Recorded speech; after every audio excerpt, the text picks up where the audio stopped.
Hello everyone, good morning. So today we are going to see a couple of verses from Deuteronomy chapter 20. So in Deuteronomy chapter 20 from the Bible, so it says like this. So when Israelites, so when they go for war, when the children of God, when they go for war, so how they need to take care of things. So God is actually before itself through Moses, God is commanding few things like how they need to go for war, how what they need to take care of things. So the first verse it tells like when you go out to war, మీరు ఎప్పుడైతే యుద్ధానికి వెళ్తారో, so మీ యొక్క enemies కానీ మీ యొక్క శత్రువులతో మీరు యుద్ధం చేసేటప్పుడు, సో వారి యొక్క రథములను బట్టి కానీ వారి యొక్క గుర్రములను బట్టి కానీ, సో మీరు ఎంత మాత్రము వారి యొక్క ఆ యొక్క పెద్ద ఆర్మీని బట్టి కానీ మీరు ఎంత మాత్రం భయపడకూడదు. ఎందుకంటే నీ దేవుడైన యెహోవా నిన్ను ఐగుప్తు దేశం నుంచి బయటికి తీసుకొని వచ్చారు. అటువంటి గొప్ప మరి సేన నుంచి నిన్ను రక్షించారు. అంత గొప్ప సేన నుంచి మరి ఎన్నో అద్భుతాలు చేస్తూ దేవుడు నిన్ను తీసుకొని వచ్చారు. సో ఇక ముందు కూడా అటువంటి జనాంగము నీ ముందు కనిపించినా సరే నీవు వారికి ఎంత మాత్రం భయపడకూడదు. ఎందుకంటే నీ దేవుడైన యెహోవా నీకు తోడై ఉన్నాడు కదా అని దేవుని వాక్యం సెలవిస్తూ ఉన్నది. సో ఎప్పుడైతే వీళ్ళందరూ యుద్ధానికి యుద్ధ సేనగా వీరు సిద్ధమైనప్పుడు, సో వీరేం చేయాలి నెక్స్ట్ ఏం చేస్తున్నారంటే, ఒక ప్రధాన యాజకుడు ఎవరైతే ఉన్నారో ఆ యాజకత్వం చేసే వ్యక్తి మరి దేవుని యొక్క మరి మాటలు ఆ యుద్ధానికి వెళ్ళేటప్పుడు వీళ్ళతో పాటు వచ్చి చెప్పాలి. సో ఏమని చెప్తారు మరి ఆ టైంలో, here O Israel, today you are drawing near to battle against your enemies, let not your heart faint, మీకు హృదయాలని కలవరపడనీయకుడి, do not fear, do not panic, మీరు కలత చెందకుడి, భయపడకుడి, ఎంత మాత్రము జడియకుడి వారిని చూసి అని చెప్పేసి దేవుడు చెప్తా ఉన్నారు. God is he who goes with you to fight against your enemies. నీతో యుద్ధము చేయువాడు నీ దేవుడనే యెహోవాయే, నీవు కాదు యుద్ధం చేసేది, మన దేవుడైన యెహోవా మనతో యుద్ధము చేయబోతా, మన పక్షాన మన యొక్క శత్రువులతో యుద్ధం చేయబోతా ఉన్నారు. నా ప్రియ సహోదరుడ సహోదరి, ఎంతమంది ఈరోజు ఈ లోకానుసారమైన యుద్ధంలో ఇంకా పాటలు పడతా ఉన్నారు, గెలవలేక మనము ఓడిపోతా ఉన్నాము. దేవుడు మనకి తోడుగా ఉన్నందుకు మనము సంతోషించాలి, కానీ దేవుడు మరి లేడనుకొని చాలాసార్లు మనం యుద్ధంలో ఓడిపోతూ ఉన్నాము. సో మన సొంత నిర్ణయాల మీద, మన సొంత బలాన్ని మీద మనం ఆధారపడితే మనకి ఓటమే వస్తుంది నా ప్రియ సహోదరుడ సహోదరి. కానీ ఎప్పుడైతే దేవుడి మీద నీవు నమ్మకం ఉంచావో ఆ టైంలో దేవుడు ఖచ్చితంగా నీకు సహాయం చేస్తారు. ఫర్ ఎగ్జాంపుల్, నేను నా యొక్క ఇంటర్వ్యూకి నేను వెళ్తా ఉన్నప్పుడు, సో నాకెంత మాత్రమో నాకు జ్ఞానం లేదు, తెలివి లేదు, వివేచన లేదు, ఆలోచన కూడా లేదు, కానీ నేను దేవుడి మీద ఎక్కువగా ఆధారపడ్డానండి. సో ఆ సమయంలో యేసయ్య సహాయం చేయండి, నా మీద నాకు నమ్మకం లేదని నేను దేవుడికి ప్రార్థన చేసుకుని ఇంటర్వ్యూ అటెండ్ అయ్యాను. సో ఆ ఇంటర్వ్యూలో నేను నేను నా సొంత జ్ఞానంతో నేను క్రాక్ చేయలేదు, కానీ దేవుని యొక్క కృప ద్వారా నేను అందులో సెలెక్ట్ అయ్యానని మాత్రమే చెప్పగలను. నా ప్రియ సహోదరుడ సహోదరి, ఇట్లాగా మనం చాలామంది యుద్ధాలు చేస్తూ ఉన్నారు. ఈ యొక్క ఉద్యోగాల కొరకు, లేకపోతే వివాహాల కొరకు, వివాహంలో మరి ఎటువంటి నిర్ణయం తీసుకోవాలి, ఎవరిని చేసుకోవాలి అని ఎంతోమంది చాలా ఇబ్బందులు పడుతూ ఉన్నారు. దేవుణ్ణి మనం అడిగితే దేవుడే ఖచ్చితంగా మన సన్నిధికి తీసుకొని రాగల శక్తిమంతుడైన దేవుడు మన దేవుడు. మన దేవుడిలో ఎంత మాత్రము కూడా పాపం లేదు నా ప్రియ సహోదరుడ సహోదరి. మనలోనైనా పాపం ఉందేమో, కానీ దేవుడిలో ఎంత మాత్రము కూడా ఫాల్ట్ లేదు, ఎంత మాత్రం కూడా ఆయనలో కొంచెము కూడా ఆయనలో పాపం అనేది లేదు నా ప్రియ సహోదరుడ సహోదరి. ఆయనలో ఎంత మాత్రం కూడా మనం అనుకుంటా ఉంటాం కదా, ఈ చీకటి లేకపోతే మన బ్రతుకులు ఎట్లాంటివంటే జస్ట్ ఒక బుడగలాగా ఉంటాయండి. సో అట్లాంటి బుడగలాంటి జీవితంలో చాలామంది ఎట్లాగంటే, సో తమ స్వనీతిని ఆధారం చేసుకొని బ్రతుకుతూ ఉంటారు. సో మనం ఆ విధంగా ఉండకూడదండి. సో దేవుడిలో ఎటువంటి పొరపాటు లేదు, ఎటువంటి ఫాల్ట్ లేదు. ఆయన ఎంతో ఆయనని పసిగట్టడము, ఆయన యొక్క ఆలోచనలు మనము అందజాలనివి. ఆయన యొక్క ఆలోచనలు, ఆయన యొక్క జ్ఞానము, ఆయన యొక్క వెర్రితనము ఈ లోక జ్ఞానముతో పోల్చదగినది కూడా కాదండి. అంత గొప్పవాడైన, అంత గొప్ప దేవుణ్ణి మనము అర్థం చేసుకోవాలంటే ఇట్స్ నాట్ పాసిబుల్. ఈవెన్ ఈ రోజులో కూడా బైబిల్ని అర్థం చేసుకోవడానికి ఎంతోమంది నానా తంటలు పడుతూ ఉన్నారు. అందుకనే మనకి దేవుడి సహాయం కావాలండి. పరిశుద్ధాత్మ దేవుడు మనకి సహాయం చేయకపోతే మనం ఏ విధంగా ముందుకు సాగి వెళ్ళగలము? దేవుడే మనకి సహాయం చేయాలి. ఆయన సహాయం చేయకపోతే మనం ఏం చేయలేము నా ప్రియ సహోదరుడా, సహోదరి. అట్లాగే ఇప్పుడు యుద్ధానికి సిద్ధమయ్యారు. సో యుద్ధానికి సిద్ధమైనప్పుడు సో మరేం చేయాలి అని చెప్పేసి ఇక్కడ ఇశ్రాయేలీలు మరి వాళ్ళ యొక్క ఆఫీసర్స్ ఎవరైతే ఉన్నారో సో వారి యొక్క నాయకులు సో వారు ముందుకొచ్చి వారితో మాట్లాడాలి, ధైర్యపరచాలి, బలపరచాలి. ఏ విధంగా బలపరుస్తూ ఉన్నారు ఇక్కడ చూద్దామా? Then the officer shall speak to the people saying, is there any man who has built a new house and has not dedicated it? ఎవరైనా సరే, మీలో ఎవరైనా సరే క్రొత్త మరి ఇంటిని కట్టించుకొని మరి దాన్ని ఇంకా ఓపెనింగ్ చేయలేదు, సో ఓపెన్ చేయలేదు దాన్ని ఇంకా. నేను కానీ ఇప్పుడు యుద్ధానికి సిద్ధమై ఉన్నాను, నేను ఇప్పుడు చచ్చిపోతే ఆ యొక్క గృహం ఎవరికి వెళ్ళిపోతుంది అని ఒకవేళ మీరు ఎవరైనా అటువంటి ఆలోచనలు కలిగి ఉంటే మీరు వెళ్ళిపోవచ్చు. ఈ యొక్క యుద్ధానికి మీరు రాకుండా ఉండడమే శ్రేష్కరము అని చెప్పేసి చెప్తా అన్నాడు. లేదు నేను రావాలనుకుంటున్నానని చెప్పేసి చెప్పినప్పుడు, సరే ఒకవేళ యుద్ధంలో నువ్వు చచ్చిపోతే ఆ ఇల్లు ఇంకొకరికి వెళ్ళిపోద్ది, ఆ విధమైన నీవు ఆలోచన కలిగి నీవు యుద్ధానికి సిద్ధపడని చెప్పేసి ఈ యొక్క నాయకులు వారిని హెచ్చరిస్తూ ఉన్నారు ఆ యొక్క ఆర్మీ పీపుల్తో. సరే, ఈ విధంగా ఒక హెచ్చరిక. రెండవ హెచ్చరిక ఏ విధంగా అంటే, మీరు ఒకవేళ పొలములో ద్రాక్ష చెట్లను నాటినప్పుడు వాటి ఫలాలు ఇప్పుడు కాసి ఉన్నాయి. సో వాటి ఫలాలను మీరు ఒకవేళ అనుభవించకపోతే మీ మైండ్లో ఇంకా ఆలోచనలు, అయ్యో ఎప్పుడు ఫలాలను తినాలో, ఎప్పుడు నేను ద్రాక్ష రసాన్ని త్రాగాలో అన్న ఆలోచనలు మీలో ఉంటే, అటువంటి ఆలోచన కలిగిన ఏ వ్యక్తి కూడా యుద్ధానికి రావని అవసరం లేదు, మీరు వెళ్ళిపోవచ్చు అని మరి యొక్క నాయకులు హెచ్చరించాలి వాళ్ళతో.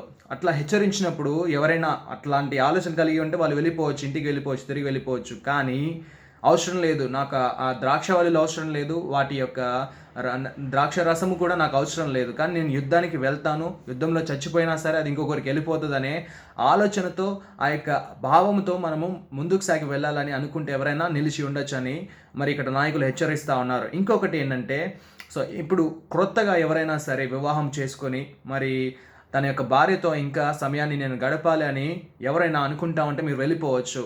ఒకవేళ లేదు నా భార్య నేను చనిపోయినా సరే, నేను యుద్ధానికి దేవుని కొరకు నేను యుద్ధానికి వెళ్తా ఉన్నాను, నేను చనిపోయినా సరే తను ఇంకొకరిని వివాహం చేసుకోబోతుంది అనే ఆలోచనతో మీరు ముందుగా యుద్ధానికి సిద్ధమై ఉండాలని చెప్పేసి ఇక్కడ వారు హెచ్చరిస్తారు. సో అట్లా హెచ్చరించినప్పుడు, లేదు నా భార్యతో నేను సమయాన్ని గడపాలని ఎవరైనా ఉంటే, అటువంటి ఆలోచనలు కలిగి ఉంటే సో మీరు వెళ్ళిపోవచ్చు అని చెప్పేసి ఇక్కడ నాయకులు హెచ్చరిస్తారండి. So there is a free will to every one that they can choose whatever they want. So they can either choose a right thing. I mean, like going to war is it is like leaving our lives to in the war.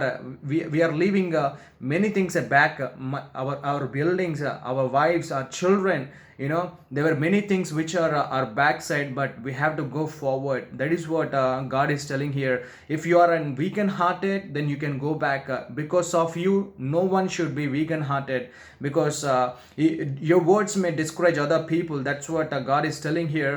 If you are such kind of people, you can move away, but the strength and the strong people shall be stay strong, and God is going to fight with the enemies on behalf of us. That is what the officers will tell to the people, the army of the of the Lord, army of these Israelites. So God is going to fight against the enemies on behalf of us. So you have to keep that in mind. We are not going to war, which maybe we are fighting physically, but there is something happening spiritually that God is going to protect us. That is what promise that we have, my dear brothers and sisters, today.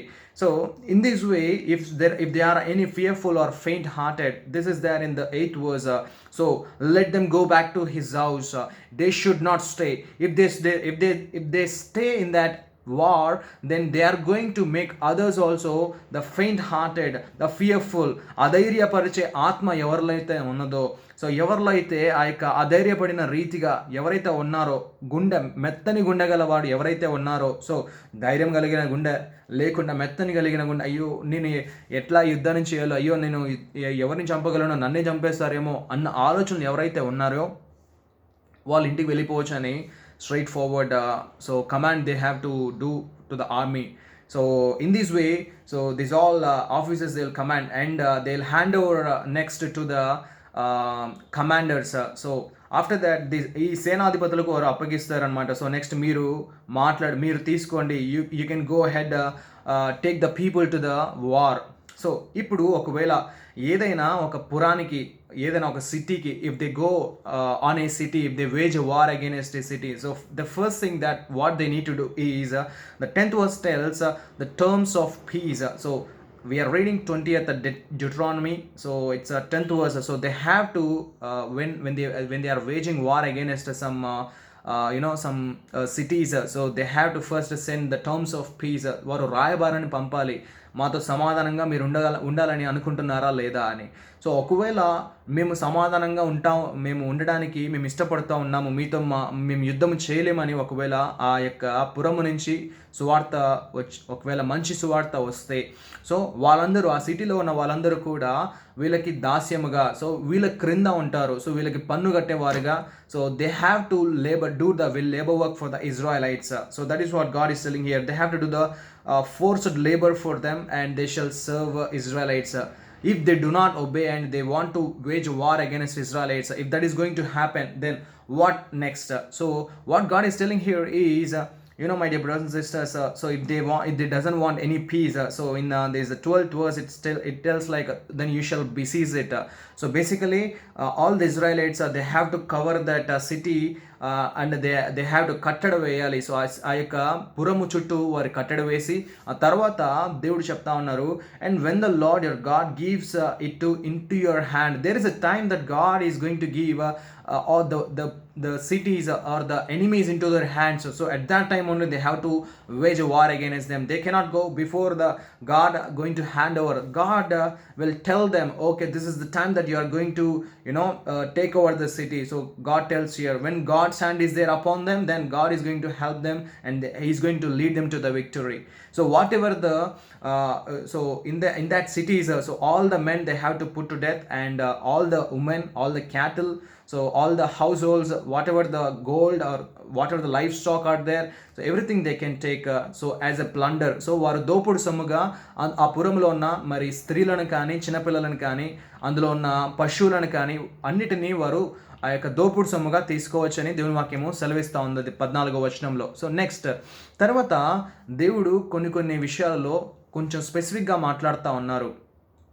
ఏ విషయాలలో అంటే, ఒకవేళ thus you shall do to all the cities that are very far from you, ఈ విధంగా మీరు ఏ యొక్క పురములు అయితే దూరంగా, మీ యొక్క పురాలకు మీరు నివసించే యొక్క ప్రామిస్ ల్యాండ్కి దూరంగా ఉన్నాయో వాటన్నిటితో ఈ విధంగా పోరాడాలి. కానీ ఒకవేళ మీరు పోరాటాలు ఒకవేళ దగ్గరలో ఉన్న సిటీస్ ఏవైతే ఉన్నాయో, మీరు నివసించే ఆ స్థలాలకి దగ్గరలో ఏమైనా పురాలు ఉంటే, సో మీరు ఏం చేయాలి అని దేవుడు చెప్తా ఉన్నారు.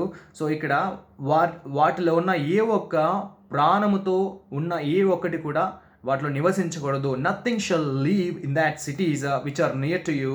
So they should not take even breath. So the breathtaking living being should not live in that cities nearby, because God is telling here, so you shall devote them to complete destruction. In the 17th verse, if you see, they were Hittites, Amorites, Canaanites, Perizzites, Hivitites and Jebusites. So basically ఇక్కడ అమోరీయులు, కనానీయులు, హిత్తీయులు, పెరిజీయులు, హివీయులు, జెబూసీయులు, so వీళ్ళందరూ కూడా మరి ఆ యొక్క చుట్టుపక్కల ప్రాంతాల్లో ఉండటము జరుగుతూ ఉన్నది. వాళ్ళు పూజించే దేవతలను మీరు పూజింపకూడదని దేవుని వాక్యము సెలవిస్తూ ఉన్నది. ఒకవేళ వాళ్ళు నివసిస్తే ఖచ్చితంగా మిమ్మల్ని కూడా వారు ఆటంకపరిచే ఆ యొక్క మీ ఉద్దేశము ఉంటుందేమో అని చెప్పేసి, దేవుడు ఒకవేళ అవకాశం ఉంటుందేమో అని చెప్పేసి వాళ్ళందరినీ కూడా మీరు నాశనం చేయాలని దేవుని వాక్యము సెలవిస్తూ ఉన్నది. అట్లాగే ఆ సిటీస్లో ఉన్న చెట్లను మాత్రము మీరు మిగిల్చాలి, వాటిని మీరు ఉపయోగించుకోవాలి, వాటికి వచ్చే ఫలాలు మీరు తినాలి. కానీ ఫలాలు ఫలించే చెట్లను మాత్రం మీరు నరికివేయకూడదు. కానీ ఒకవేళ ఫలాలు ఫలించని చెట్లు మీరు నరికివేసి ఆ యొక్క సిటీస్తో మీరు పోరాటం చేసేటప్పుడు వాటిని మీరు ముట్టడి దెబ్బగా వాడుకోవచ్చు, ఆ యొక్క పనికిరాని చెట్లన్నిటిని. సో ఈ విధంగా దేవుడు ఆయన యొక్క వాక్యాన్ని చెప్తా ఉన్నారండి. మనమందరము దేవుని కొరకు పోరాడాలి, దేవుని యొక్క సహాయం మనం కావాలండి. Let's all pray. God, thank you father for this day. God father, help us Lord to do and win the battle. God, give us Lord your strength, your wisdom in